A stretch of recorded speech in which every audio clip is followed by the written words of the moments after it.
A Capitol rioter from North Texas was just sentenced to more than 7 years in prison. It is the longest sentence of any January 6th defendant so far. Good evening, I'm Clarice Tinsley. First at 5:30, a case that many defendants from the January 6th Capitol riots had been watching comes to a close. Guy Reffitt bought a gun to the U.S. Capitol during last year's riot and threatened House Speaker Nancy Pelosi. The wily man was found guilty earlier this year after being turned in by his teenage son. Fox 4's Shaun RABB joins us live. And Shaun, you've got details from today's sentencing hearing. Yes, that's right, Clarice. Good evening to you. Federal prosecutors wanted to send a strong message, and as you say, they did get the longest sentence yet for anyone connected to the January 6th Capitol riot, but they did not get the terror enhancement add-on against Guy Reffitt they were hoping for, and they certainly, in this case, didn't get the sentence they were pushing for. Guy Reffitt, painted by the government as playing a central role at the January 6th Capitol riot, was sentenced by a federal judge to 87 months in prison.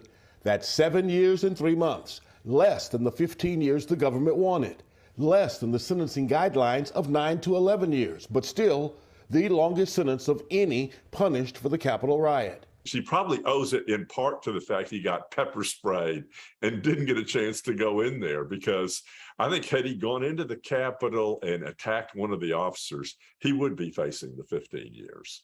Paul Coggins is former U.S. Attorney for the Northern District of Texas. Obviously, the government is trying to send a message that some real time is coming down. This is not going to be a slap on the wrist if you're found guilty. Prosecutors say Guy Reffitt planned the attack on the Capitol and drove from Wiley to Washington, D.C. to carry it out.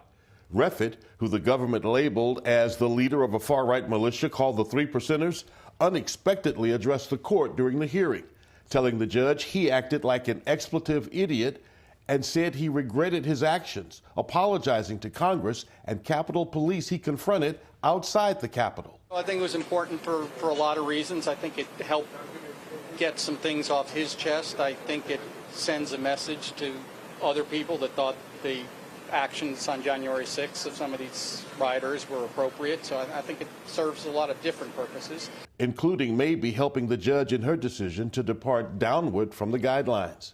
What Guy said under duress in there is one thing.